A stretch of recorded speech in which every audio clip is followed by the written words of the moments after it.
আমিন বলেন, নাফরমানি করলে পরে জাহান্নামে যাবে, জাহান্নামে যেতে হবে। ওই জাহান্নামীদেরকে কি খেতে দেওয়া হবে? আল্লাহ পাক বলছেন, শোনো, খেতে দেব কি? তুসকা মিন আইনিন আনিয়া, ফুটন্ত গরম পানি তাদেরকে পান করতে দেওয়া হবে। লাইসা লাহুম তুআমুন ইল্লা মিন দরি, কাঁটা যুক্ত ঘাস তাদেরকে খেতে দেওয়া হবে। লা ইউসমিনু ওয়ালা ইউগনি মিন জু, এই খাবারে তাদের শরীর পরিপুষ্ট হবে না, আর ক্ষুধাও নিবৃত্ত হবে না। আমার বন্ধুগণ, এমন কঠিন জাহান্নামের অবস্থা থেকে মাপ পাওয়ার জন্য ইমানের জোশ আসতে হবে, ইমানদার হতে হবে, আর নাফরমানিকে ছেড়ে দিতে হবে। জাহান্নামে যখন মানুষদেরকে নিয়ে যাওয়া হবে, জাহান্নামীদেরকে, ইযা উলকু ফিহা সামিউ লাহা শাহীকান ওয়া হিয়া তাফুর, যখনই খোদাত্রহীদেরকে জাহান্নামের দিকে নিয়ে যাওয়া হবে, আজ তো খুব মাতবাড়ি, কত ভক্ত আছে, তারপরে কত শক্তি, কত কিছু, কিন্তু আল্লাহর দরবারে যখন হাজির হবে, কোনো শক্তি তখন কাজে লাগবে না, কোনো শক্তি কাজে লাগবে না। জাহান্নামে যখন তাদেরকে নিয়ে যাওয়া হবে, জাহান্নাম তখন গোসায় ফেটে পড়তে থাকবে, জাহান্নামের ভিতর থেকে গর্জন আসতে থাকবে, তাকাদু তামাইয়াজু মিনাল গায়জ, জাহান্নাম যেন গোসায় ফেটে পড়তে চাইবে। কুল্লামা উলকিয়া ফিহা ফাওজুন সালাহুম খাসানাতুহা আলাম ইয়াতিকুম নাদির, জাহান্নামের পরিচালক বলবে, ও আল্লাহর বান্দা, কেন আজ জাহান্নামে আসছে, কেন দোজখে আসলি? আলাম ইয়াতিকুম নাদির, তোর কাছে কি কোনো ভীতি প্রদর্শক কেউ যায় নাই? কোন নবীর কথা কি শোনো নাই? কোরআনের কথা কি শোনো নাই? হাদিসের কথা কি শোনো নাই? জাহান্নামে কেন এলি? এত বড় খারাপ জায়গা কেন আসলি? শোনো নাই কি? কোনো ভয় দেখানো কেউ কি সব সতর্কবাণী শোনায় নাই? বেঈমানেরা বলবে, ক্বালু বালা ক্বাদ জাআনা নাযীর, হ্যাঁ, আমাদের কাছে এসেছিল, আমাদের কাছে ভীতি প্রদর্শনকারী এসেছিল। ফাকাযযাবনা ওয়া কুলনা মা নাযালাল্লাহু মিন শাই, এসেছিল কিন্তু আমরা বলেছি বেটা মিথ্যে কথা বলে। জোরে কর নাউযুবিল্লাহ, বেটা মিথ্যে কথা বলে। কিসের ব্যস্ত, কিসের দোজখ? খালি খালি দোজখের একটা ভয় দেখাইয়া দুনিয়ার এই টাটকা সুখগুলি নষ্ট করতে চায় এরা। পয়গম্বরদেরকে এরকম বলেছে, আর আলেমদেরকে যখন কোরআন হাদিস থেকে বলা হয়, তখন বলে, এরা জানি দোজখের কথা কইতে, দোজখ কিসের? আর ব্যস্ত, সে তো এক অসভ্য উদ্যান। জোরে কর নাউযুবিল্লাহ। এমনি করে তারা তামসা করে। ওরা বলবে, আমরা এসেছিল ভীতি প্রদর্শনকারী, আমরা মিথ্যে মনে করেছি, বলেছি ওটা মিথ্যে কথা, আর বলেছি আল্লাহ এই ধরনের কিছু নাজিল করেন নাই। জাহান্নামীরা বলবেন, ওয়াকালু লাউ কুন্না নাসমাউ আও নাকিলু মা কুন্না ফি আসহাবিস সাঈর, আরে লাউ কুন্না নাসমাউ, তার মানে হলো যদি আমরা শুনতাম, অর্থাৎ মানতাম, যদি নবীর কথা মানতাম, কোরআনের কথা যদি মানতাম, আর যদি ভালো করে বুঝতাম, মা কুন্না ফি আসহাবিস সাঈর, তাহলে আজকে এই জাহান্নামের কঠিন শাস্তি আমাদের লাভ পেতে হতো না, জাহান্নাম থেকে বেঁচে যেতে পারতাম। কি সর্বনাশ করলাম, বুঝি নাই, যা কিছু শুনেছি মানুষের কথা মতো শয়তানের ওয়াসওয়াসায় পড়ে তো ভুলই করলাম। সেদিন যতই আফসোস করা হোক না কেন, এই আফসোস কোনো কাজে লাগবে না। قل أذلك خير أم جنة الخلد التي وعد المتقون كانت لهم جزاء ومصيرا, আল্লাহ বলছেন, এইসব কথা বলার পরে, জাহান্নামের সব শাস্তির কথা শুনাইয়া আল্লাহ বলছেন, বলেন, কুল আযালিকা খায়রুন, এই পরিণতি কি ভালো যে জাহান্নামের পরিণতির কথা বলা হলো? তোমরা যে সমস্ত অবাধ্যতা করতেছো, ঈমান আনতেছো না, নবীকে গালাগালি করছো, ইসলাম মানতেছো না, নাফরমানি করছো, এর পরিণতি যা হবে, আযালিকা খায়রুন, এই পরিণতি কি ভালো? আম জান্নাতুল খুলদিল্লাতী উইদাল মুত্তাকুন, অথবা সেই চিরন্তন জান্নাত যার ওয়াদা করেছেন আল্লাহ পাক মুত্তাকিনদের জন্য। কানাত লাহুম জাযাআন ওয়া মাসীরা, যে জান্নাত হবে তাদের কর্মের প্রতিফল, আর এটাই হবে তাদের মহাযাত্রার শেষ মঞ্জিল। সেই জান্নাত, যে জান্নাত আল্লাহ রেখেছেন মুমিনদের জন্য। কাদের জন্য জান্নাত? মুমিনদের জন্য। সেটা এমন জান্নাত হবে, লাহুম ফিহা মা ইয়াশাউনা খালিদিন, যা চাইবে মনের আশা আকাঙ্ক্ষা অনুযায়ী সব পাবে বেহেশতের মধ্যে। খালিদিন, চিরকাল সেখানে থাকবে। কানা আলা রাব্বিকা ওয়াদান মাসউলা, এটা হচ্ছে তোমার রবের অবশ্য পূরণীয় ওয়াদা। জোরে বলেন সুবহানাল্লাহ। এটা তোমার আল্লাহর ওয়াদা, অবশ্যই তিনি তা পূরণ করবেন। তোমরা জান্নাতে থাকবে, সেখানে যা চাইবে তাই পাবে। একজন বলছিল জান্নাতে যাইয়া যা চাইবো তাই যদি পাই তাহলে তো খুব ভালো কথা। বলছে হুজুর আমার তো হোক্কা খাওয়ার দারুণ অভ্যাস, তা বেহেশতের মধ্যে হোক্কা পাবো? বুজুর্গ ব্যক্তি বলছেন, আল্লাহর বান্দা, বেহেশতে যাইয়া যদি তুমি হোক্কা খাইতে চাও তা আল্লাহ তোমার হোক্কা দিবেন, কিন্তু আল্লাহর কসম করে বলতে পারি বেহেশতে যাইয়া এমন পচা জিনিস খাওয়ার তোমার ইচ্ছে জাগবে না। এত ভালো জিনিস ছুঁইয়া এই পচা জিনিস খাওয়ার ইচ্ছা তোমার জাগবে না মনের ভিতর। বেহেশত আল্লাহ রাব্বুল আলামিন মুমিনদের জন্য রেখেছেন। আমার ভাইরা, সে বেহেশতের বর্ণনা কোরআনে কারীমের মধ্যে আল্লাহ দিয়েছেন। একদিকে জাহান্নাম, কোরআনের বর্ণনা কত সুন্দর। জাহান্নামের কথা শুনতে শুনতে লোকেরা আল্লাহর ভয়তে হতাশ হয়ে যেতে পারে, আল্লাহর ভয়তে। সেই জন্য যত জায়গায় জাহান্নামের বর্ণনা আছে, সাথে সাথে আবার আশার সঞ্চার করার জন্য আল্লাহ জান্নাতের কথা বলেছেন। কাহ্হার এবং জব্বার নাম আল্লাহ যেখানে ব্যবহার করেছেন, সাথে সাথে আবার গফুর রহিম নাম ব্যবহার করেছেন, বান্দা যেন হয়রান হয়ে না যায়। আমার ভাইরা, একদিকে জাহান্নামের এই কঠিন শাস্তির কথা, আবার অপরদিকে আল্লাহ বলেন, শুনো, এমন জান্নাত আমি রেখেছি, মাসালুল জান্নাতিল্লাতী উইদাল মুত্তাকুন, এমন বেহেশত মুত্তাকিনদের জন্য যার ওয়াদা করা হয়েছে, এমন বেহেশত সেটা, ফিহা আনহারুম মিন মাইন গায়রি আসিন, সেখানে এমন সুন্দর স্বচ্ছ পানির ঝর্ণাধারা, সুমিষ্ট পানির ঝর্ণাধারা রাখা হয়েছে। ওয়া আনহারুম মিন লাবানিন লাম ইয়াতাগায়্যার তা'আমুহু, আর সেখানে দুধের ঝর্ণা রাখা হয়েছে যার স্বাদ কখনো নষ্ট হবে না। ওয়া আনহারুম মিন খামরিন লাজ্জাতান লিশ-শারিবিন, আর রাখা হয়েছে পানির ঝর্ণাধারা যা পানকারীদের জন্য অত্যন্ত সুন্দর হবে, খুবই সুস্বাদু হবে। আর রাখা হয়েছে ওয়া আনহারুম মিন আসালিন মুসাফফা, পরিষ্কার পরিচ্ছন্ন সুস্বাদু মধুর ঝর্ণা। জোরে বলেন সুবহানাল্লাহ। বিবি এবং নবজাতক সন্তানকে নিয়ে আল্লাহ হুকুম করলেন, এই বিবি আর বাচ্চারে নিয়ে মরুভূমিতে রেখে আসো। মরুভূমিতে যেখানে ঘর নাই, বাড়ি নাই, সেই জায়গায় বিবি এবং বাচ্চাকে রেখে যাওয়ার সময় তিনি বললেন, রব্বানা ইন্নী আসকানতু মিন যুররিয়াতি বিওয়াদিন গায়রি যী সারইন ইনদা বাইতিকাল মুহাররাম। হে আল্লাহ রাব্বুল আলামিন, আমি পানি এবং তরলতাবিহীন এক মরুভূমির ভিতরে আমার বংশের একটি অংশকে এখানে রেখে গেলাম।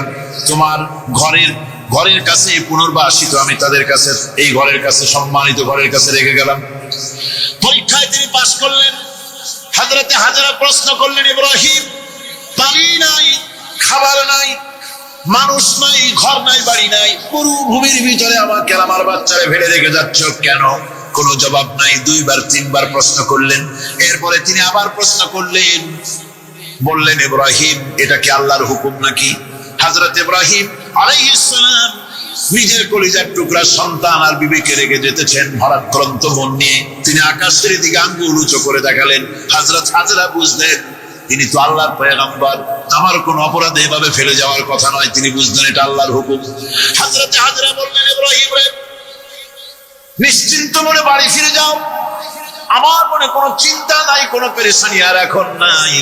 আল্লাহর হুকুমে যদি আমাকে এই মরুভূমির ভিতরে ফেলে দিয়ে থাকো, তাহলে আমি ওই আল্লাহর প্রতি এতটা ভরসা রাখি যে এই মরুভূমির ভিতরে জল পানি শূন্য, খাদ্য শূন্য জায়গায় আমি আমার বাচ্চাকে আল্লাহ রাব্বুল আলামিন না খাওয়াইয়া মারবেন না। দ্বিতীয় পরীক্ষায় পাশ করে 3 নম্বরে পরীক্ষা হলো, সন্তান বড় হয়ে গেছে, বুদ্ধি হয়েছে, দৌড়াতে পারে। আল্লাহ রাব্বুল আলামিন হুকুম করলেন ছেলেকে জবাহ করো। কত বড় আগুনের পরীক্ষা! কোরআন শরীফ বলছে হযরত ইব্রাহিম আলাইহিস সালাম নিজের ছেলেকে ডেকে নিয়ে বললেন, ইয়া বুনাইয়া ইন্নী আরা ফিল মানামি আন্নী আযবাহু ফানজুর মাযা তারা। হে আমার কলিজার টুকরা সন্তান, আমি স্বপ্নে দেখেছি যেন আমি তোমাকে জবাহ করতেছি, তোমার রায় কি, তোমার মত কি আমারে শোনাও। ছেলে পয়গম্বর, ছেলে তার জবাবে বললেন, ইয়া আবাতি ফাআল মা তু'মার সাতাজিদুনি ইনশাআল্লাহু মিনাস সাবিরিন। হে আমার আব্বা জান, আপনি যে ব্যাপারে স্বপ্নের ভিতরে আদিষ্ট হয়েছেন আপনি তা কার্যকরী করুন। আমাকে এতটুকু অধৈর্যের মধ্যে পাবেন না, আমাকে ধৈর্যশীলদের মধ্যে পাবেন। আমারে আপনি আল্লাহর হুকুম পালন করেন। আল্লাহ পাক শোনাচ্ছেন, ফালাম্মা আসলামা ওয়া তাল্লাহু লিল জাবিন। পিতা পুত্র দুজনই রাজি হয়ে গেল। পিতা তার ছেলেকে কাঁধ করে গলার উপরে ছুরি ধরেছেন। আল্লাহ রাব্বুল আলামিন ইসমাইল জবাহ হোক এটা আল্লাহ চান নাই, আল্লাহ চেয়েছেন পরীক্ষা করতে। পরীক্ষায় ইব্রাহিম পাস হয়ে গেলেন। 70-80 বছর বয়স হয়ে গিয়েছে। এক লোক বলছে, সারা জীবন তো তোমার ছোটবেলা থেকে ভিক্ষা করতে দেখলাম। সে বলল, মানুষের দেয় তো 2 পয়সা 1 পয়সা, ভিক্ষা ছাড়া করবোটা কি? লোকটি বলল, তোমার একটা পরামর্শ দেই, একদিন সম্রাটের কাছে গিয়ে যে দেখো, একবারে যা দেবে খাইয়া কুলাইতে পারবে না। সম্রাট শাহজাহান কোথায় আছে এখন? দেখো গিয়ে মসজিদে আছে। লোকটি মসজিদের বাইরে গিয়ে দেখে সম্রাট একা হাত তুলে বসে আছে, চোখ থেকে পানি পড়তেছে দরদর করে, দাড়ি ভিজে জামায় পড়তেছে।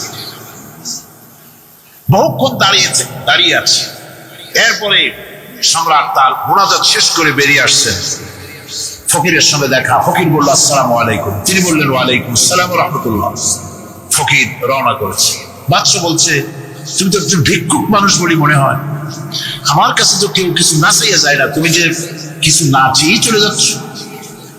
ভিক্ষুক বলছে, জাহাপানা, সত্যি কিছু চাইতে এসেছিলাম আপনার কাছে, কিন্তু আপনার অবস্থা দেখে আমার জ্ঞানের চোখ খুলে গেছে। আমি দেখতে পেলাম আমি যে সম্রাটের কাছে ভিক্ষা চাইতে আসলাম, আমি তো শুধু তাকায় আছি, আমি তো কান্দি না, বরং আমি যার কাছে চাইতে এসেছি তিনি আমার চাইতে আরো নগণ্য ভিক্ষুকের মতো হয়ে কার কাছে যেন হাত পেতে চোখের পানি ফেলে কান্দে। মনে মনে ভাবলাম, সম্রাট কান্দে যে সম্রাটের কাছে, ওই আল্লাহ সারা জীবনে কারো কাছে কিছু চাইব না। আল্লাহর কাছে চাওয়ার অভ্যাস করুন, তিনি দিতে পারেন, সবকিছু তার আছে। এই বিশ্বাস মনের ভিতরে জমাতে হবে, তাহলেই সত্যিকারের মুসলমান আমরা হব। আল্লাহ পাক সত্যিকারের গোলাম আমাদেরকে বানাবেন। আমরা বলি আমিন। আজকে আমি বেশি কথা বলবো না, কারণ আজকে হলো পবিত্র এক রাত। অনেকে রোজা রেখেছেন, আবার সারা রাত অনেকে ইবাদত করবেন। সুতরাং সেই পথে আমি আর অন্তরায় সৃষ্টি করতে চাই না। আজকের মতো ইয়াকা নাবুদু ওয়া ইয়াকা নাস্তাইন আজকের মতো শেষ করা হলো। 2 দিন ধরে ইয়াকা নাবুদের উপরে, ইবাদতের উপরে 2 দিনে যে আলোচনা করলাম, আল্লাহ করালেন। আমি আশা করি ইবাদতের একটা ক্লিয়ার কনসেপশন আপনাদের তৈরি হওয়ার কথা ইনশাআল্লাহ। হয়েছে কিনা? আল্লাহ পাক কবুল করুন, জোরে বলে আমিন। আমি যা বুঝাতে চেষ্টা করেছি কোরআন দিয়ে, আল্লাহর কোরআনকে কোরআন দিয়ে বুঝাতে চেষ্টা করেছি, ঠিক কিনা? আল্লাহ পাক আমাদেরকে কবুল করুন, আমরা যেন ইবাদত বুঝি, জোরে গান আমিন। ভাইরা, কুশার ছেড়ে দেবে, অমুক খাজা বাবা মাইয়ে দেবে, অমুক মূর্তিগুলোই তাই দেবে, অমুকে অমুক দিবে, নাউযুবিল্লাহি মিন যালিক। অবাক হবেন মানুষের আকীদা কত খারাপ। বহুত পীর এমন আছে, মুরিদেরা তাদের মেয়েদেরকে তাদের কাছে খেদমতের জন্য পাঠিয়ে দেয়। যুবতী মেয়েরা পা চেপে পীরের খেদমত করে, বউ দিয়া খেদমত করে। মেয়েগুলি বয়সপ্রাপ্ত মেয়েদের গায়ে হাত দিয়া পীরের দোয়া করে, ফু দেয়। এগুলি পীর নয়, এগুলি শয়তান।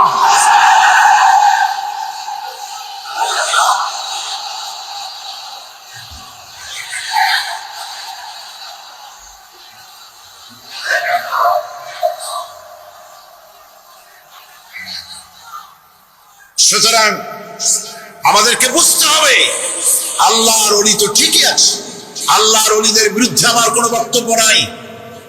যারা আল্লাহর ওলি হক তাদেরকে সম্মান করি, শ্রদ্ধা করি, ঠিক কিনা? তাদের কাছে ইলম আছে, সাজাইয়া গুছাইয়া বিশাল কিছু বানাইয়া পেটের মধ্যে বোমা মারলো কিছু পাওয়া যায় না, বিরাট একটা কিবলা নামের আগে এত কিছু বসায়, হায় হায়, নামই খুঁজে পাওয়া যায় না। সিরাজুস সালিকিন, মিসবাহুল আরিফিন, রাহনুমায়ে বেদাত, আশিকে পামদান, সিয়াহে দামদান, মানে নামের শেষে শুধু আলাইহিস সালাম লিখতে বাকি থাকে আর সব লেখে। পীরকে মর্যাদা দিয়ে আল্লাহর আসন পর্যন্ত নিয়ে যায়, নাউযুবিল্লাহ। আপনারা বিশ্বাস করুন, মনের মধ্যে ঈমান রাখবেন, কোন পীরের বাপের ক্ষমতা নাই বদদুয়া দিয়ে আপনাকে ধ্বংস করে দিতে পারে। কোন পীরের বাপের ক্ষমতা নাই দোয়া করে 10 তলা বিল্ডিং এর মালিক বানাই দিতে পারে, যদি আল্লাহ রাজি, যদি আল্লাহ রাজি না থাকেন। আল্লাহ পাক যদি রাজি থাকেন তাহলে কারো দোয়ায় ভাগ্য ভালো হতেও পারে। কথা বুঝে আসছে? সুতরাং ভয় করতে হবে কাকে? আল্লাহ পাককে। কাকে ভয় করতে হবে? আল্লাহ পাককে ভয় করতে হবে। সৌভাগ্য দুর্ভাগ্য সবটার মালিক আল্লাহ। হক্কানি ওলি যারা, সত্যিকারের পীর যারা, তারা এইভাবে করে শান শওকাত ইত্যাদি হাই ফাই করে অস্থির করে ভালাইয়া রাজা বাদশাদের মতো চলাফেরা তারা করেন। কথা ঠিক কিনা? তাদের ইলম কালাম থাকে, মানুষকে হকের দাওয়াত দেন, হক কথা বলেন, হক কথা বলে যদি জেলে যেতে হয় তাও যেতে রাজি আছে তারা। এরকম হয়েছে না, নমুনা আছে না? সুতরাং মনে রাখতে হবে ভালো মন্দ করার সত্য মালিক হচ্ছে আল্লাহ। এটা যদি বিশ্বাস না করি তাহলে ইয়াকা নাবুদু বলার কোন মানে নেই। ইয়াকা নাবুদু, কেবলমাত্র তোমারই গোলামি করি, আর কারো গোলামি করি। সোজা কথা, সব। আমরা সবাই গোলাম। আমরা সবাই কি? আমরা যে গোলাম তাকে বলতে লজ্জা করে? কার গোলাম? চিল্লায় বলতে হবে সকল মুসলমানকে, কার গোলাম? আল্লাহ পাকের গোলাম। আর এই গোলাম আল্লাহর দাসত্ব মানুষের শ্রেষ্ঠতম মর্যাদা। সুবহানাল্লাহ।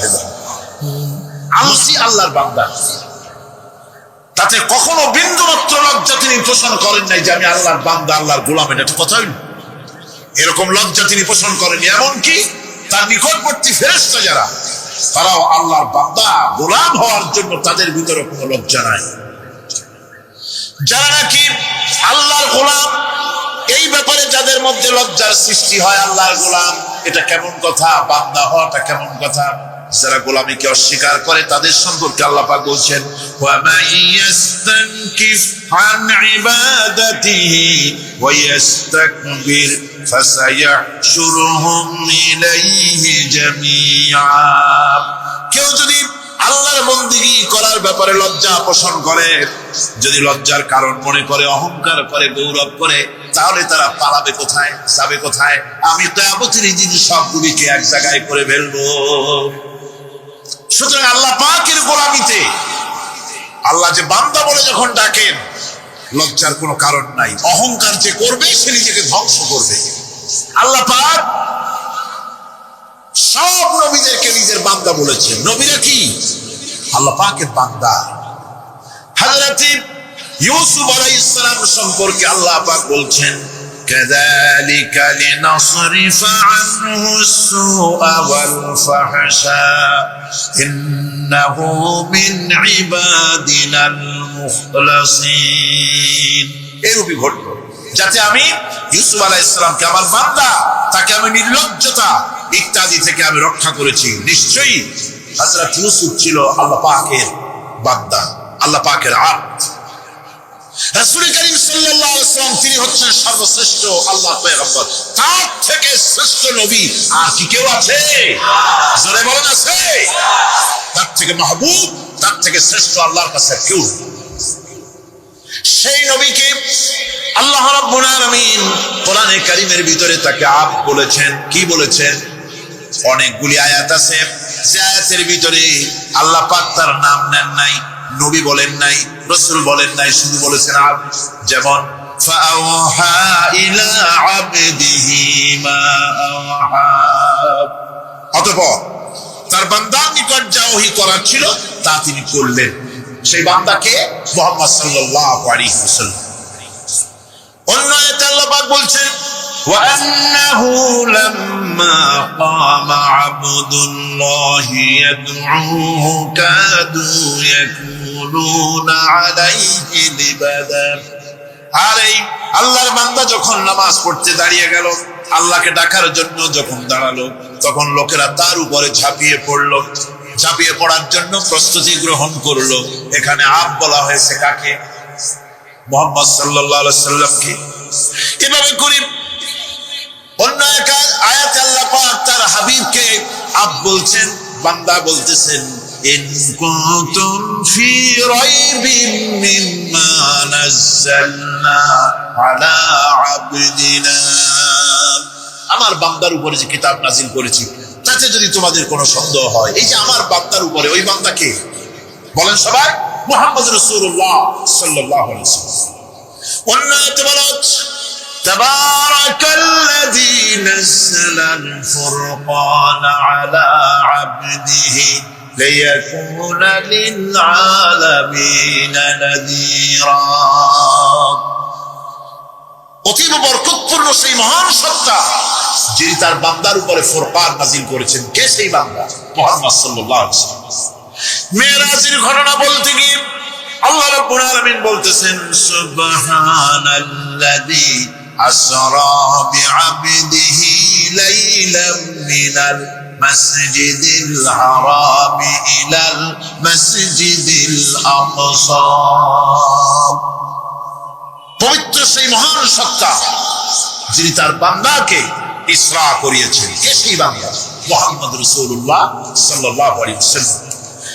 সুতরাং আবদিয়াত, ইবাদত, গোলামি, এটা হচ্ছে মানুষের জীবনের সবচেয়ে বড় মর্যাদাকর খেতাব। আল্লাহর পক্ষ থেকে আল্লাহর বান্দা হয়। গোলামি পরিপূর্ণ রূপে হবে কেবলমাত্র আল্লাহ পাক। এই গোলামির জন্যই আল্লাহ পাক আমাদেরকে সৃষ্টি করেছেন, অন্য কোনো কাজে আমাদেরকে সৃষ্টি করেন। সেই ঘরের মালিকের ইবাদত যদি করো তাহলে ক্ষুধার সময় তিনি তোমাদেরকে খেতে দিবেন, আর ভীতির সময় তিনি তোমাদের নিরাপত্তা দান করবেন। ওয়াদা কার? চিল্লায় বলেন ওয়াদা কার? আল্লাহ পাকের ওয়াদা বিশ্বাস হলো না, এমনই পোড়া কপালের মুসলমান। নির্বাচন যখন আসলো, সলিমউদ্দিন সাহেব আসলেন মঞ্চের উপরে, পরিচয় করানো হচ্ছে। আপনারা যার বক্তৃতা শোনার জন্য বিপ্রহরের রৌদ্রে কষ্ট করতেছিলেন, এখন সেই সংগ্রামী জননায়ক বিপ্লবী সন্তান, তিনি এখন আপনাদের সামনে বক্তব্য রাখেন। উনি দাঁড়ায় বললেন, ভাইয়ের আমার, বোনের আমার, আমি আবার বোতল মার্কা বাক্স নিয়ে দাঁড়াইছি, আমারে সকলে মিলে ভোট দেন। এবার যদি ক্ষমতায় যেতে পারি, না খাইয়া কেউ মরবে না, কিন্তু কি খাইয়া মরবে তাও হয় না। মানুষেরা এই কথাগুলি বিশ্বাস করলার সমানে ভোট দিল। হায় রে কপাল! আল্লাহ বললেন, আমার ইবাদত কর, আমার গোলামি কর জীবনের সব জায়গায়, তাহলে ক্ষুধার সময় খাইতে পারবি আর ভীতির সময় নিরাপত্তা পাবি। আল্লাহর কথাটা বিশ্বাস হইল না। এই নামাজ পড়ার মুসলমানের দাম আছে, কত দাম আছে? এ রোজা খাওয়ার দাম আছে, এ মুসলমান দাবি করার দাম আছে। আল্লাহ রাব্বুল আলামিন তিনি পরিষ্কার করে বলছেন, এই ঘরের মালিকের ইবাদত করো, তিনি ক্ষুধার সময়ে খেতে দিবেন, আর তিনি তোমাদেরকে ভীতির সময় নিরাপত্তা দান করবেন। চাউলের অভাব হবে না, পাটের অভাব হবে না, খাদ্যের অভাব হবে না, কারণ দুটি জিনিস যদি তোমরা করতে পারো, খাবারের অভাব হবে না। ওয়ালাউ আন্না আহলাল কুরা আমানু ওয়াত্তাকাউ লাফাতাহনা আলাইহিম বারাকাতিন মিনাস সামাই ওয়াল আরদ। দেশের লোকেরা, জনপদের লোকেরা যদি দুইটা কাজ করে, এক নম্বরে হলো আমার উপরে ঈমান আনবে, দুই নম্বরে হলো আমাকে ভয় করার নীতি অবলম্বন করে যদি চলে, তাহলে ওই দেশের মানুষের জন্য আকাশ আর জমিনের সব বরকতের দরজা আমি আল্লাহ খুলে দেব। আল্লাহর ওয়াদা। আল্লাহ পাকের নিকট মানুষের সবচাইতে বড় দাবি কি? আল্লাহর কাছে মানুষের সবচাইতে বড় দাবি কি করতে পারেন? আল্লাহ পাকের কাছে মানুষের শ্রেষ্ঠ দাবিটা আল্লাহ নিজেই শিখাই দিয়েছেন। আমার কাছে দাবি কর, ইহদিনাস সিরাতাল মুস্তাকিম। আয় আল্লাহ, একটা সোজা একটা সরল রাস্তা আমারে দাও, একটা সহজ পথ আমারে দাও।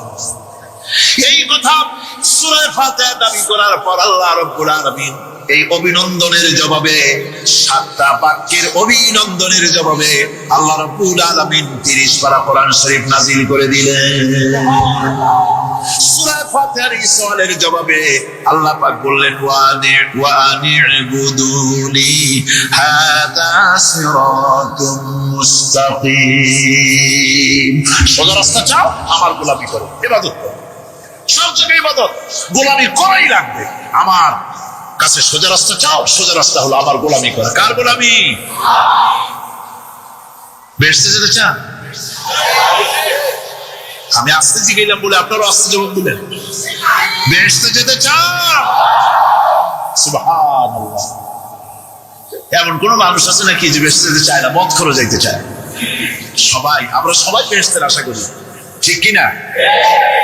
আল্লাহ রাব্বুল আলামিন বলেন, বেহেশতে যদি যেতে চাও তাহলেও ইবাদত করা লাগবে, ইবাদত ছাড়া জান্নাতে যাওয়া যাবে না। ফাদখুলি ফি ইবাদি ওয়াদখুলি জান্নাতি। সর্বপ্রথম আমার বান্দার মধ্যে দাখিল হয়ে যা, আমার গোলামির মধ্যে দাখিল হওয়া, আমার গোলাম হয়, এরপরে আমার জান্নাতে চলে যা। আগে গোলাম হবি, তারপরে কোথায় যাবি? জান্নাতে যাবে। আগে গোলাম হ, আগে গোলামির খাতায় নাম লেখা, আগে সত্যিকারের আমার বান্দা হও, গোলাম, এরপরে জান্নাতে যাওয়া যাবে। জান্নাতে যাইয়া আল্লাহর সাথে কি দেখা করতে চাই? আল্লাহর সাথে দেখা করতে চাই। আল্লাহ রাব্বুল আলামিন বলেন, ফামান কানা ইয়ারজু লিকা রাব্বিহি ফালইআমাল আমালান সালিহান ওয়া লা ইউশরিক বিইবাদাতি রাব্বিহি আহাদা। তোমাদের মধ্যে যদি কেউ আল্লাহর সঙ্গে, তার রবের সঙ্গে যদি কেউ দেখা করতে চায়, তাহলে সে যেন ভালো ভালো কাজ করে, নেক কাজ করে, আর তোমার রবের সাথে অর্থাৎ আল্লাহ রাব্বুল আলামিনের সাথে ইবাদতের মধ্যে যেন কাউকে শরীক না করে।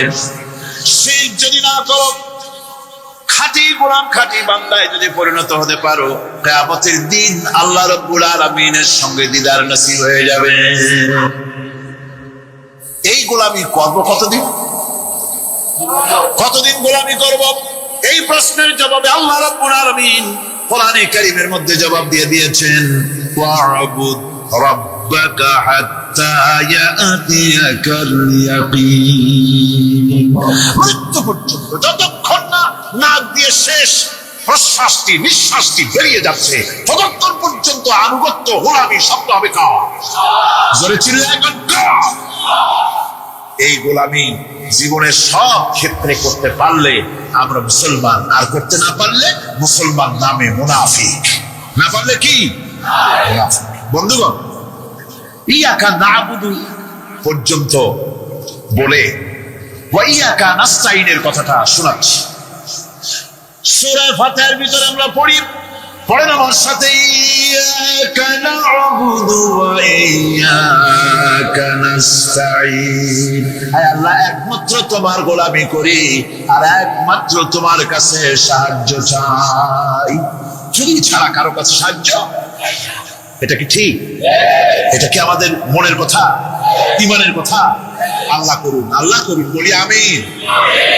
হাদিস শরীফে বলা হয়েছে, ইজা সালতা ফাসআলিল্লাহ ওয়া ইজা ইসতাআনতা ফাসতাইন বিল্লাহ। কিছু চাইতে হলে আল্লাহর কাছে চাও, কিছু বলতে হলে, ভিক্ষা করতে হলে আল্লাহর কাছেই ভিক্ষা করো। কার কাছে ভিক্ষা করবেন? আল্লাহর কাছে বলুন। আমার বন্ধুগণ, আমি আমার ইব্রাহিম আলাইহিস সালামের আল্লাহ পাক বলেন ইয ক্বালা লাহু রাব্বুহু আসলিম ক্বালা আসলামতু লিরাব্বিল আলামিন। তার অবস্থা এই ছিল, কার? ইব্রাহিম আলাইহিস সালাম। তার অবস্থা এই ছিল যে তার রব যখন তাকে বললেন আনুগত্যের মস্তককে অবনত করে দাও, তিনি বললেন আমি আমার বিশ্বপালকের সামনে মাথাটা নত করে দিলাম। সুবহানাল্লাহ, কোন শর্ত ছাড়াই মাথা নিচু করে দিলাম। এই পন্থায়, তিনি যে পন্থাটা অবলম্বন করেছিলেন, এই পন্থায় চলার জন্য তার সন্তানদেরকেও তিনি হুকুম করেছিলেন।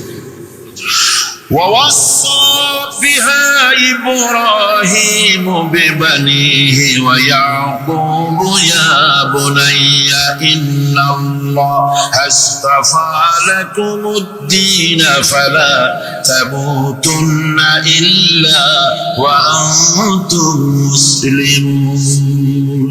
ইয়াকুব এবং ইব্রাহিম আলাইহিস সালাম তার সন্তানদেরকে এই উপদেশ দিয়েছিলেন যে তিনি বলেছিলেন, হে আমার সন্তানেরা, আল্লাহ ছাড়া তোমাদের জন্য আল্লাহ পাক এই দ্বীনকে মনোনীত করেছেন। আল্লাহ পাকের আনুগত্য করবে, তার দ্বীনের প্রতি সারেন্ডার করবে। আর খবরদার মুসলমান না হয়ে যেন তোমরা মরে যেও না।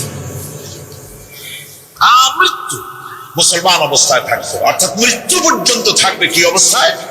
মুসলমান অবস্থায়। أم كنتم شهداء إذ حضر يعقوب الموت إذ قال لبنيه ما تعبدون من بعدي। ইয়াকুব আলাইহিস সালাম তার মৃত্যুর সময় জিজ্ঞেস করেছিলেন, ও আমার সন্তানেরা, আমার মৃত্যুর পরে তোমরা কার ইবাদত করবে, কার গোলামি করবে? তারা জবাব দিলেন, قالوا نعبد إلهك وإله آبائك إبراهيم وإسماعيل وإسحاق إلها واحدا ونحن له مسلمون। নিঃসন্দেহে আমরা ইবাদত করব, গোলামি করব আপনার রবের, আপনার পিতার রবের, এবং আল্লাহর ইবাদত করব। আপনিও আপনার পূর্বপুরুষ ইব্রাহিম, ইসমাইল যে আল্লাহকে ইবাদত করেছে, সে আল্লাহ পাকের ইবাদত আমরা করব এবং তার অনুগত হয়ে থাকব। দাসত্ব এবং পূর্ণাঙ্গ, দাসত্বের গোলামীর পূর্ণাঙ্গ নমুনা হচ্ছেন হযরত ইব্রাহিম আলাইহিস সালাম। আল্লাহ গোটা জমিন যখন শিরকের অন্ধকারে ডুবে গিয়েছিল, তখন হযরত ইব্রাহিম আলাইহিস সালাম তাওহীদের আলো জ্বালিয়ে দিয়েছিলেন। এই নিবেদিতদের ইমাম হিসেবে আল্লাহ পাক তাকে ঘোষণা দিলেন যে তোমরা শয়তানের ইবাদত করো না, নিঃসন্দেহে শয়তান হচ্ছে তোমাদের জন্য প্রকাশ্য দুশমন। একথা সকলেরই জানা আছে যে দুনিয়ার মানুষ শয়তানের ইবাদত কেউ করে না, শয়তানের পূজা কেউ করে না, ঠিক কিনা? শয়তানের কেউ পূজা করে না, বরং শয়তানের প্রতি চতুর্দিক থেকে শুধু লানত হতে থাকে, ঠিক কিনা? শয়তানের খালি গাল দিতে থাকে সারাদিন। এমনকি পাপ করে নিজে দোষ দেয় শয়তানের, ঠিক কিনা? কবি বলছেন, क्या हंसी आती है मुझे हजरत इंसान पर, क्या हंसी आती है मुझे हजरत इंसान पर, फेल बद्दू खुद करे लानत करे शैतान पर। আমার মানুষের অবস্থা দেখে হাসি পায়, খারাপ কামটা করে নিজে আর গালি দেয় শয়তান। সারাটা দিন মেয়ে লোক, পুরুষ লোক, বাচ্চা সকলেই শয়তানকে গালি দেয় সমানে, ওর কপালটাই খারাপ। ফুটবলের মতো, এর জন্মই হয়েছে লাথি খাওয়ার জন্য।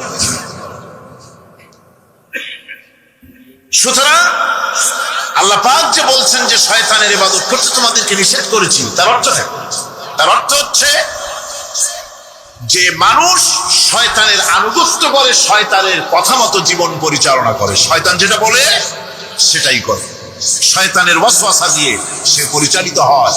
কোরআন এবং হাদিস দিয়ে নিজেকে পরিচালিত করেন। এটাই হলো শয়তানের আনুগত্য করা।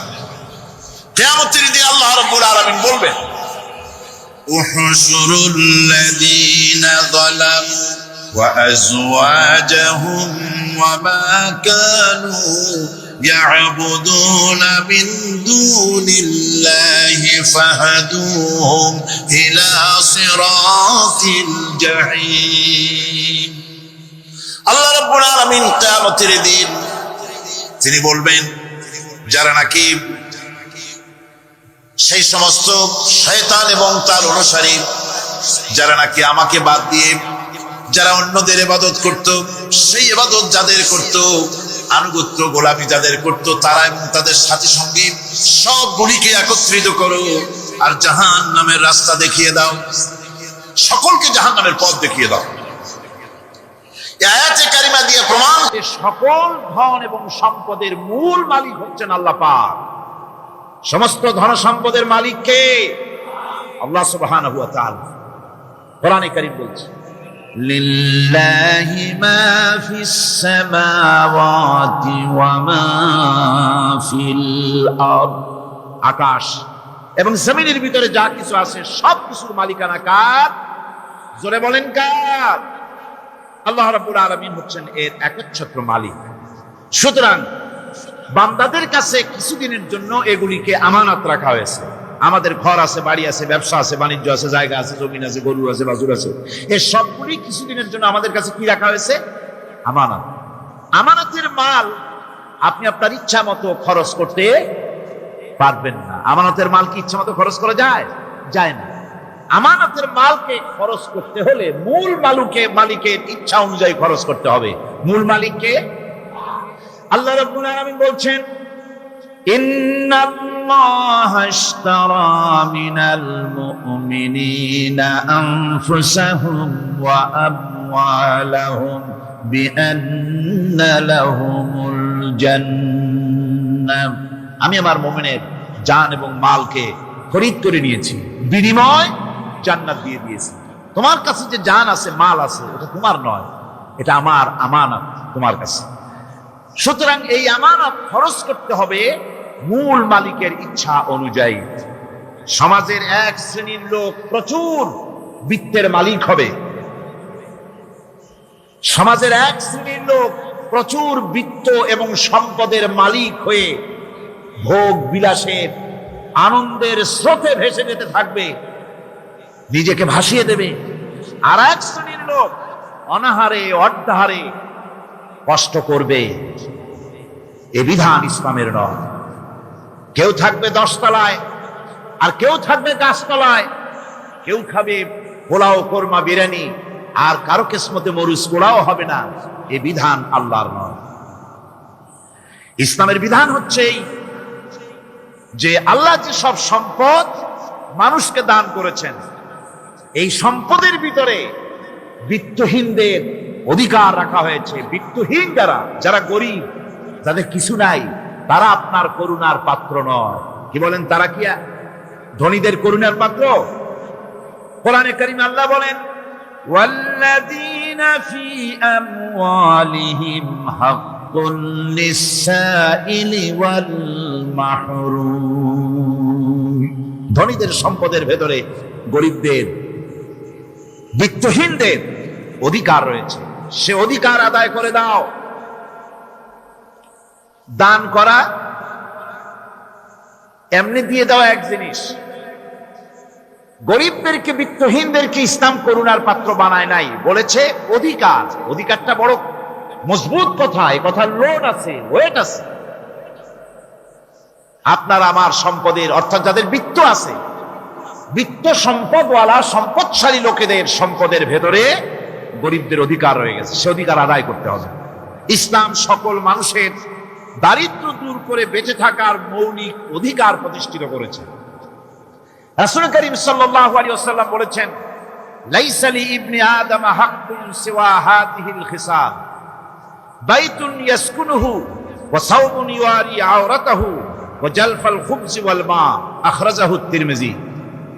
তিরমিজি শরীফের হাদিসের ভেতরে এসেছে, রাসূল করিম সাল্লাল্লাহু আলাইহি ওয়াসাল্লাম বলেছেন, প্রত্যেকটি বনি আদমের তার বাস করার জন্য একটা গৃহ এবং লজ্জা ঢাকার জন্য, শীত নিবারণের জন্য তার বস্ত্র, আর ক্ষুধা মিটাবার জন্য তার পানি আর রুটি ইত্যাদির ব্যবস্থা করতে হবে, চাই সে মুসলমান হোক আর হিন্দু হোক আর খ্রিস্টান হোক। বনি আদম, আদমের সন্তান যে মানুষ, যে তার এই অধিকার ইসলাম প্রতিষ্ঠিত করেছে।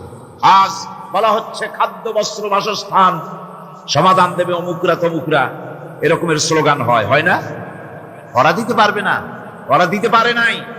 খাদ্য বস্ত্র শিক্ষা চিকিৎসা বাসস্থানের গ্যারান্টি দিয়েছে কোরআন, দিয়েছে আল্লাহ রসুল জনাব মুহাম্মদ রাসূলুল্লাহ সাল্লাল্লাহু আলাইহি ওয়াসাল্লাম। ইসলাম অর্থনৈতিক নিরাপত্তার জন্য যে সব পন্থা অবলম্বন করেছে, সেটা হচ্ছে যে সমাজের কর্মক্ষম সকল ব্যক্তি রুজির জন্য পরিশ্রম করবে, কেউ বসে থাকতে পারবে না। এটা হচ্ছে ইসলামের নিয়ম, কেউ বসে থাকতে পারবে না। কোরআনে কারীম বলছে, فَإِذَا قُضِيَتِ الصَّلَاةُ فَانتَشِرُوا فِي الْأَرْضِ وَابْتَغُوا مِنْ فَضْلِ اللَّهِ فَإِذَا قُضِيَتِ الصَّلَاةُ, যখন তোমার নামাজ সম্পূর্ণ হয়ে গেল, ফান্তাশিরু ফিল আরদ, ছড়িয়ে পড়ো আমার জমিনের উপরে, ওয়াবতাগু মিন ফাদলিল্লাহ, আর আমার অনুগ্রহ অনুসন্ধান করো। রুজি কামানো কোনো খারাপ জিনিস না। কেউ মনে করে সারাদিন বসে বসে আল্লাহর জিকির করব, কেউ দুনিয়াটারে ঝামেলা মনে করে জঙ্গলে চলে যেতে চায়। এটা নিয়ম না। আপনি বসে থাকতে পারবেন না, আপনাকে কাজ করতে হবে। রুজি কামাই করাটাকে কোরআনে কারিমে এতটা সম্মান দিয়েছে, যেটাকে ফদলুল্লাহ বলা হয়েছে। ফদলুল্লাহ, এটা আল্লাহর অনুগ্রহ। সুবহানাল্লাহ বলেন। এটাকে ফদলুল্লাহ বলা হয়েছে, এটা জিনাতুল্লাহ বলা হয়েছে। আপনি যে কাপড় চোপড় ব্যবহার করেন, এই কাপড় চোপড়ের ব্যাপারে আল্লাহ পাক প্রশংসা করেছেন, কাপড় চোপড় সুন্দর করতে বলেছেন। তারপরে রুজি রোজগার হালাল করতে বলা হয়েছে, এবং রুজি কামাবার ব্যাপারে হালাল ভাবে রুজি কামাবার জন্য ইন্সপিরেশন দেওয়া হয়েছে কোরআন এবং হাদিসে। রাসূল করিম সাল্লাল্লাহু আলাইহি সাল্লাম বলেছেন, আল কাসিবু হাবিবুল্লাহ, সহজে যে উপার্জন করে সে আল্লাহর বন্ধু। যে ব্যক্তি ঠেলা গাড়ি চালায়, কুলি মজুর রিকশা চালায়, নিন্দা নাই, তাকে নিন্দা করা যাবে না। রিকশাওয়ালাও একটা গুরুত্বপূর্ণ দায়িত্ব পালন করছে। কুমার, কামার, তাঁতি, জেলে, ধোপা, নাপিত সবাই কাজ করছে। প্রত্যেক কাজের সম্মান ইসলাম দেয়। সুবহানাল্লাহ। সমস্ত কাজের সম্মান আছে, শুধুমাত্র সম্মান নাই চুরির কাজের, ডাকাতির কাজের, সন্ত্রাসের কাজের, চাঁদাবাজির কাজের, মাস্তানির কাজের। এই সব কাজ নিন্দনীয় এবং এই সব কাজ নিতান্ত বাজে কাজ। এ কাজের কোনো সম্মান নাই। সম্মান হচ্ছে নিজের হাতে কামাই করে সারাদিনে এক মুঠো খাবারও যদি খান, আপনার খাবারের চাইতে হালাল খাবার কারো হতে পারে না। আল্লাহর বন্ধু সোজা কথা না। আল কাসিবু হাবিবুল্লাহ, সহজ উপার্জনের এত বরকত। সেজন্য অর্থনৈতিক নিরাপত্তার জন্য সমাজের প্রত্যেকটি কর্মক্ষম লোককে কাজ করতে হবে। কি করতে হবে? নামাজ পড়া হয়ে গেছে, এখন আর বসে থাকা চলবে না। নেমে পড়ুন কাজের জন্য, আল্লাহর অনুগ্রহ অনুসন্ধান করুন। এরপরে আল্লাহ পাক বলছেন, আমার অনুগ্রহ রুজি কামাও, আর রুজি কামাবার সময় ওয়াজকুরুল্লাহ যিকরান কাসীরা লাআল্লাকুম তুফলিহুন। আর জিকির করবা আমার বেশি, আমার জিকির করবা। বলা হচ্ছে রুজি অনুসন্ধান করো, আর বলা হচ্ছে আমার জিকির করো। তো জিকির আর রুজি সন্ধানের ভিতরে সামঞ্জস্য কি? সামঞ্জস্যটা হচ্ছে এই যে আপনি যখন উযকুরুল্লাহ কাসীরান, আপনাকে বেশি করে জিকির করতে হবে। জিকির মানে কি? স্মরণ করা। জিকির মানে কি? স্মরণ করা। আল্লাহকে স্মরণ করেন। রুজি যখন কামাতে যাবেন স্মরণ করবেন কারে? চিল্লায় কোন কারে? আপনি রুজি কামাবার জন্য চাকরি করতেছেন, অফিসে বসে যদি আল্লাহ রাব্বুল আলামিন আপনার স্মরণে থাকে, তাহলে ঘুষ খাওয়া আপনার জন্য সম্ভব হবে না। কথা ঠিক কিনা? আল্লাহ পাক বলছেন, রুজি কামাবার জন্য তুমি যে পরিশ্রম করবে, ওই পরিশ্রমের সময় বেশি বেশি জিকির করো, আমারে স্মরণ রাখো। অফিসে বসে যখন তুমি কাজ করবে, আমি যদি স্মরণে থাকি, তাহলে তুমি ঘুষ খাইতে পারবে না। তুমি জমিন চাষ করবে, জমিন চাষ করার সময় আমি যদি তোমার স্মরণে থাকি, জমিনের আইল ঠেলা তোমার পক্ষে সম্ভব হবে না। যত রকমের রুজির রোজগারের পথ আছে আমাকে স্মরণ করো, খারাপ পথ থেকে বাঁচো, হালাল ভাবে রুজি কামাও। হালাল রুজির ভিতরে আল্লাহ রব্বুল আলামিন বরকত দিয়া দিবেন। আর কাজ করার জন্য বলা হয়েছে, রাসূল করিম সাল্লাল্লাহু আলাইহি ওয়াসাল্লাম বলেছেন, ইজা সাল্লাইতুমুল ফাজরা ফালা তানুমু আন তালবি আরযাকুকুম। ফজরের নামাজ পড়া হয়ে গেছে, ঘুমায়ো না। আমাদের একটা আম অভ্যাস হয়ে গেছে ফজরের নামাজ পড়ে ঘুমানো। হাদিস শরীফে বলা হচ্ছে ফজরের নামাজ পড়া হয়ে গেছে, ঘুমায়ো না। রুজি তালাশ করো, রিজিক তালাশ করো, নিজের সাহায্য করো, অন্যকে সাহায্য করো, নিজের সংসারের জন্য কাজ করো, অন্যের জন্যও করো। হালাল ভাবে রুজি কামাই করে বউকে একটা ব্লাউজ কিনে দিয়েছেন, একটা শাড়ি কিনে দিয়েছেন, বাচ্চাকে ক্লাসের বই কিনে দিয়েছেন, বাজার থেকে মাছ তরিতরকারি কিনে, অক্ষম ব্যক্তিদেরকে সহযোগিতা করবে। যারা নাকি উপার্জন করতে পারে না, ওই জাতীয় লোকদেরকে তারা সহযোগিতা করবে। ওয়ায়াকফুলু গানিয়ুহুম ফাকিরাহুম। সেই সমাজের যারা নাকি সামর্থ্যবান তারা রোজগার করবে এবং গরিবদেরকে সহযোগিতা করবে। আল্লাহর নবী বলেছেন, সে ব্যক্তি মুমিন নয়, সে ব্যক্তি মুমিন নয়, সেই ব্যক্তি মুমিন নয়। সাহাবায়ে কিরাম হতচকিত হয়ে উঠলেন, প্রশ্ন করলেন, নবীজি কোন ব্যক্তি মুমিন নয়? আল্লাহর নবী বলেন, যেই ব্যক্তি পেট পুরে আরাম করে ঘুমায় গেল এ কথা জানার পর, যে তার প্রতিবেশী না খেয়ে শুয়ে আছে, ক্ষুধার যন্ত্রণায় কাতরাচ্ছে, এ কথা জানার পরে যেই মুসলমান ব্যক্তি আরাম করে পেট পুরে খেয়ে ঘুমায়, সে কখনো মুমিনের দাবি করতে পারে না, মুমিন হতে পারে না। কত বড় কথা! ইসলাম মানুষকে তাগিদ করেছে তার প্রতিবেশীর উপরে লক্ষ্য রাখার জন্য, তার প্রতিবেশীকে লক্ষ্য রাখার জন্য, গরিব মানুষের প্রতি লক্ষ্য রাখার জন্য। রাসূল করিম সাল্লাল্লাহু আলাইহি ওয়াসাল্লাম বলছেন, আইয়ু রাজুলিন মাতা দিয়ান বাইনা আগনিয়ায়ে ফাকাদ বারিয়াত মিনহুম জিম্মাতুল্লাহি ওয়া রাসূলুহু। আল্লাহর নবী বলেন, কোন ধনী ব্যক্তিদের মাঝে কোন গরিব প্রতিবেশী যদি না খেয়ে মারা যায়, তাহলে ওই এলাকার বিত্তশালী লোকদের সাথে আল্লাহর সমস্ত সম্পর্ক, রাসূলের সব সম্পর্ক ছিন্ন হয়ে যায়। কে বলতে পেরেছে এত বড় কথা? মানুষের অর্থনৈতিক নিরাপত্তার জন্য কত বড় কথা বলেছে ইসলাম, বলেছে বিশ্বনবী জনাবে মুহাম্মদ রাসূলুল্লাহ সাল্লাল্লাহু আলাইহি ওয়াসাল্লাম। আল্লাহ রাব্বুল আলামিন বলেন, ধনীদের হাতে যেন সম্পদগুলি পুঞ্জীভূত হয়ে না যায়, কাইলা ইয়াকুনা দুলাতাম বাইনাল আগনিয়াই মিনকুম। তোমাদের ধনীদের হাতে যেন সম্পদগুলি, সমাজের সম্পদগুলি যেন পুঞ্জীভূত না হয়, সেগুলি বরং ছড়িয়ে আস্তে করে যেন সমস্ত গরিব যেন সাধারণের কাছে যেতে পারে, সে ব্যবস্থা করতে হবে।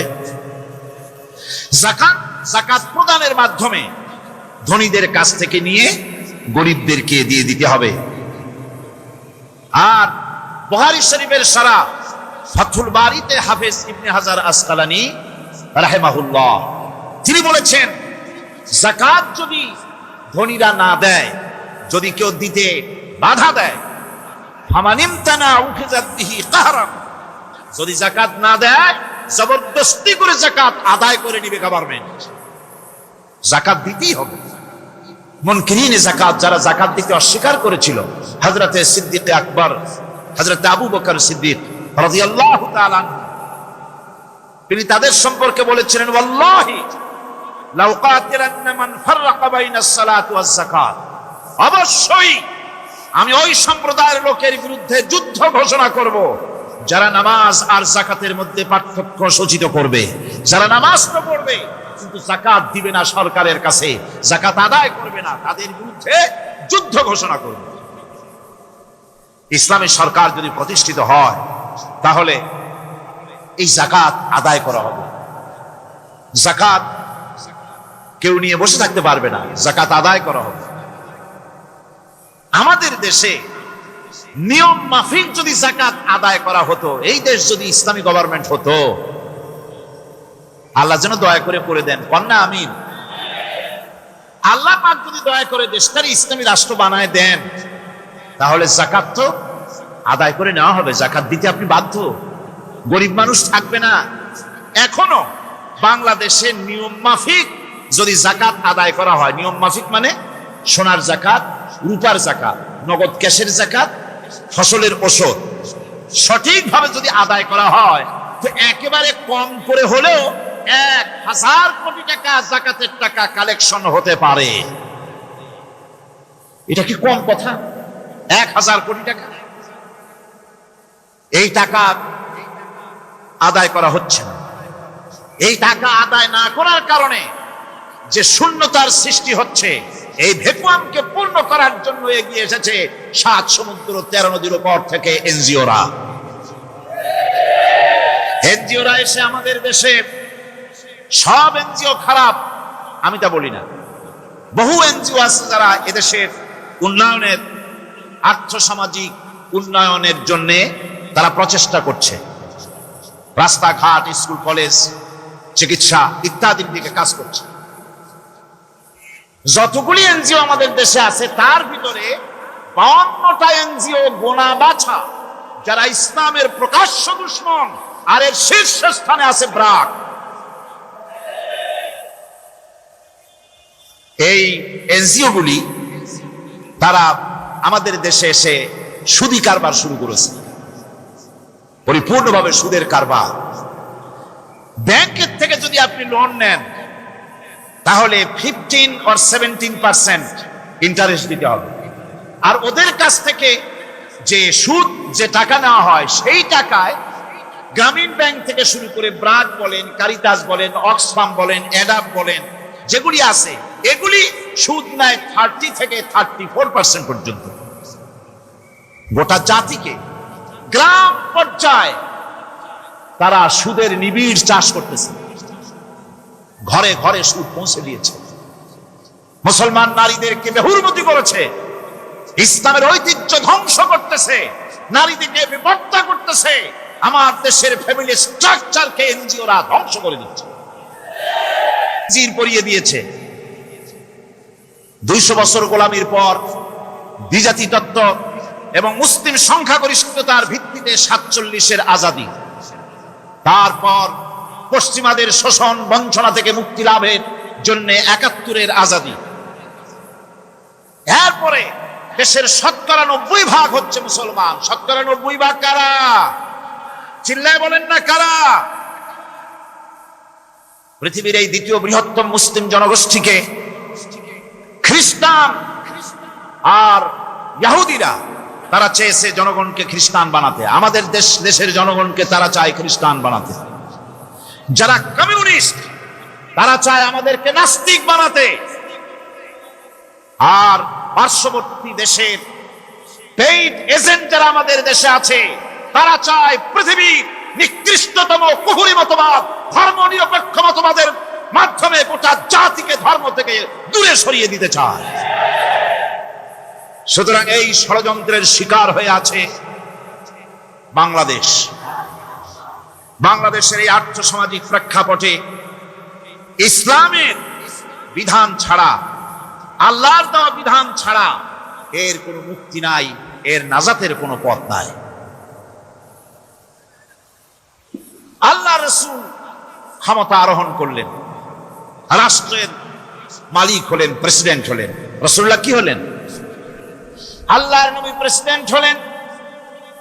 সমাজের গরিব দুঃখীদের ব্যাপারে নবীজি বললেন, মান তারাকা মালান ফালওয়ারসাতিহি ওয়া মান তারাকা দিয়ান আও কুল্লা ফালিয়াতিনি ফাইন্না মাওলাহু, রাওয়াহুল বুখারী।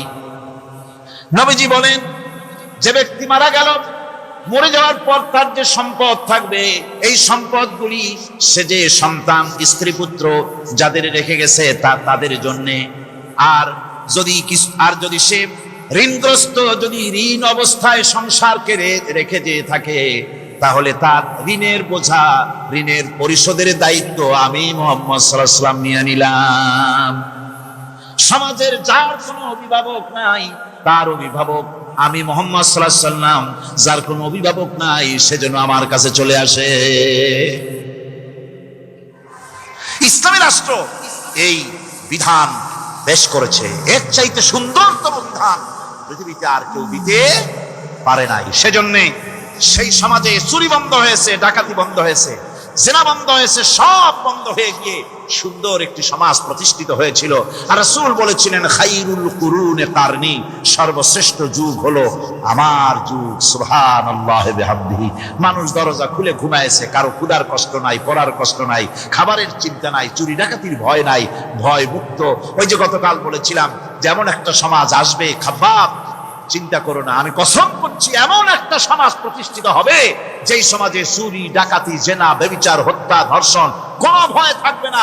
লা ইয়াখাফু ইল্লাল্লাহ, আল্লাহ ছাড়া কারো কোনো ভয়, মনের ভিতরে ভয় থাকবে না। ওয়ালাকিন্নাকুম তাস্তাজিলুন, তোমরা বড্ড তাড়াহুড়ো করতেছো, বেসবর হচ্ছো, সবর করো, তাড়াহুড়ো করো না। এমন সমাজ আসবে। রাসূলুল্লাহ এরকম একটা সমাজ গোটা পৃথিবীবাসীকে উপহার দিতে পেরেছিলেন না পারেন নাই? পেরেছিলেন কিনা? সেই কথাই আল্লাহ রাব্বুল আলামিনের কথার সঙ্গে বার মিলান।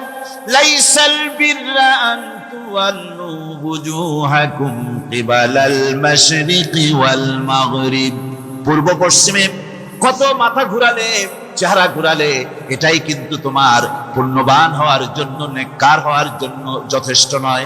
বরং যথেষ্ট হলো আল্লাহর প্রতি ঈমান আনো, কিতাবের প্রতি, পরকালের প্রতি, ফেরেশতার প্রতি, নবীদের পরে ঈমান আনো, আর আল্লাহর মহব্বতে, আল্লাহর প্রেমে উদ্বুদ্ধ হয়ে আর একটা বড় কাজ করো, সেটা হলো ওয়াতাল মালা আলা হুব্বিহি যাবিল কুরবা ওয়াল ইয়াতামা ওয়াল মাসাকিন ওয়াবনাস সাবিল ওয়াস-সাইলিনা ওয়া ফির রিকাবি ওয়া কামাস সালাতা ওয়া আতাজ যাকাত ওয়াল মুফুনা বিআহদিহিম إذا عاهدوا والصابرين في البأساء والضراء وحين البأس أولئك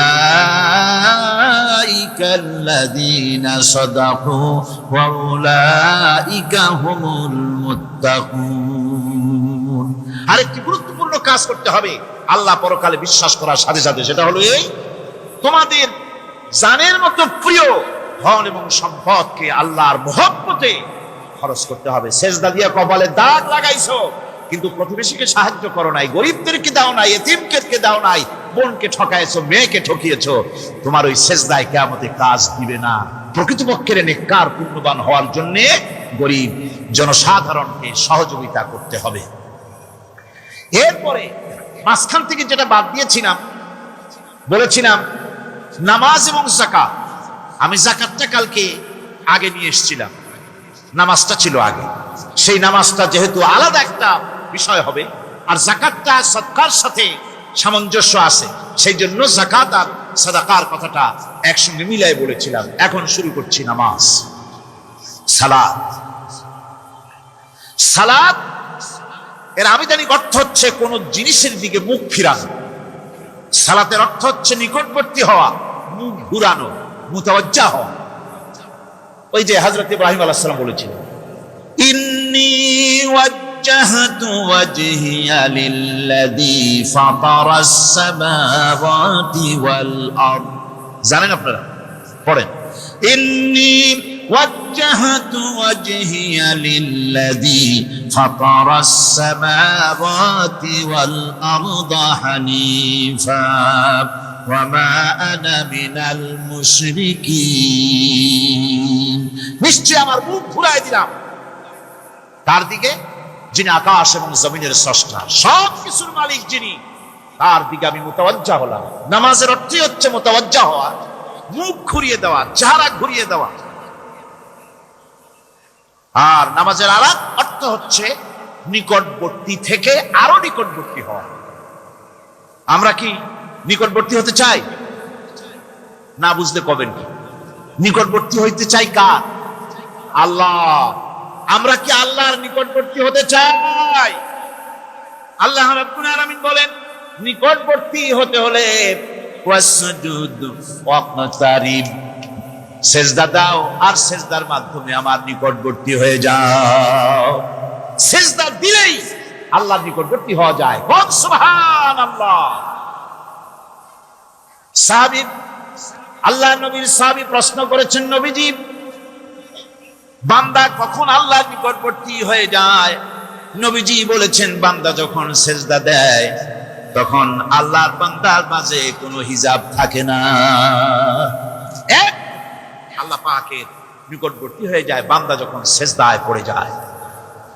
সুতরাং নামাজ হচ্ছে নিকটবর্তী হওয়া, সালাত এটা হচ্ছে নিকটবর্তী হওয়া। নামাজ ফরজ হওয়ার কারণ হচ্ছে এই যে মানুষ আল্লাহর বান্দা বা গোলাম হিসেবে সৃষ্টি হয়েছে, তাই একমুখী হয়ে রবের বন্দিগি করা এটা হচ্ছে তার স্বাভাবিক একটা প্রকৃতি। আল্লাহ রাব্বুল আলামিন এই প্রকৃতির দাবি মিটাবার জন্যই নামাজের ব্যবস্থা করেছেন। মানুষের ফিতরত, মানুষের নেচার, মানুষের ফিতরত হচ্ছে এই যে কারো না কারো কাছে মাথা নত করা, হাত জোড় করা, মাথা নত করা, সার্বভৌমত্বের মালিক কাউকে মনে করা। হাত জোড় করতে হলে, মাথা নত করতে হলে, সার্বভৌমত্বের মালিক হিসেবে কাউকে গ্রহণ করতে হলে আল্লাহর বিকল্প কেউ আছে নাকি?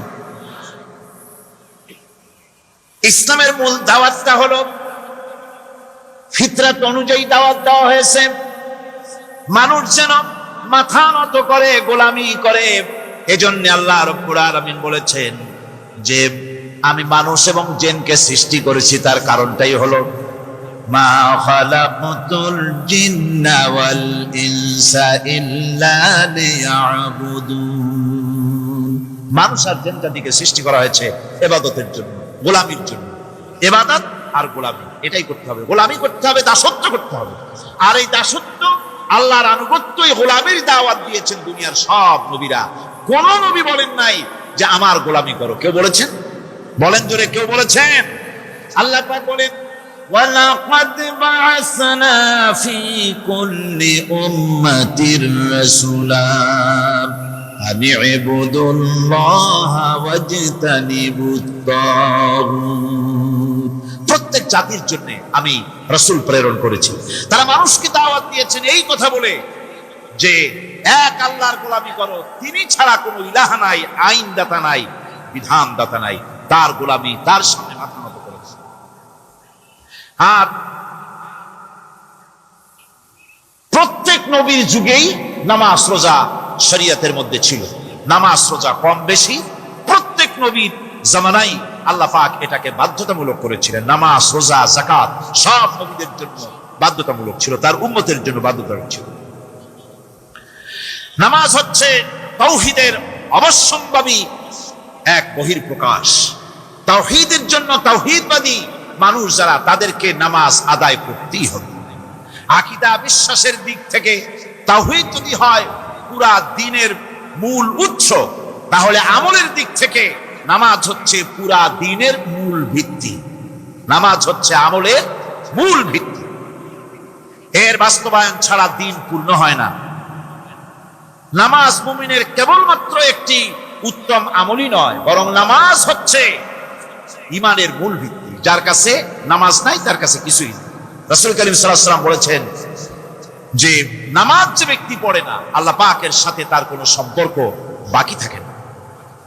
সুতরাং এই নামাজটা হচ্ছে এই যে একমাত্র একাগ্র চিত্তে আদবের সাথে আল্লাহর সামনে রুজু হয়ে যাও। কোরআনে কারীম বলছে, মুনিবিনা ইলাইহি ওয়াত্তাকুহু ওয়া আকিমুস সালাতা ওয়া লা তাকুনু মিনাল মুশরিকিন। তোমরা আল্লাহর দিকে রুজু হয়ে যাও এবং তাকে ভয় করে অন্যায় কাজ থেকে বিরত থাকো, আর নামাজ কায়েম করো, মুশরিকদের অন্তর্ভুক্ত হয়ে যেও না। নামাজ কায়েম করা, নামাজের আদেশ কোরআনে কারীমের মধ্যে আল্লাহ পাক বহু জায়গায় করেছেন। ঈমানের পর নামাজই হচ্ছে সবচেয়ে বড় জরুরি। একজন মানুষ ঈমান আনলো, যেমন কালকে একজন ঈমান এনেছে, ঈমান আনার সাথে সাথে তার প্রথম কাজ কি বলুন? বলেন, প্রথম কাজ কি? ফজরের নামাজের আগে একজন ইসলাম কবুল করলেন, তার প্রথম দায়িত্ব নামাজকে আদায় করে দেওয়া, ফজরের নামাজ পড়া। জোহরের আগে কেউ ঈমান আনলো, তার প্রথম দায়িত্ব জোহরের নামাজ আদায় করা। আসরের নামাজের আগে ঈমান এনেছে, তার প্রথম দায়িত্ব হলো আসরের নামাজ আদায় করা। তার মানে হলো ঈমান আনার পর একজন ঈমানদারের প্রথম দায়িত্ব হচ্ছে নামাজ। গুরুত্বপূর্ণ বিষয়, খুব ভালো করে শুনতে হবে, ইয়াদ রাখতে হবে।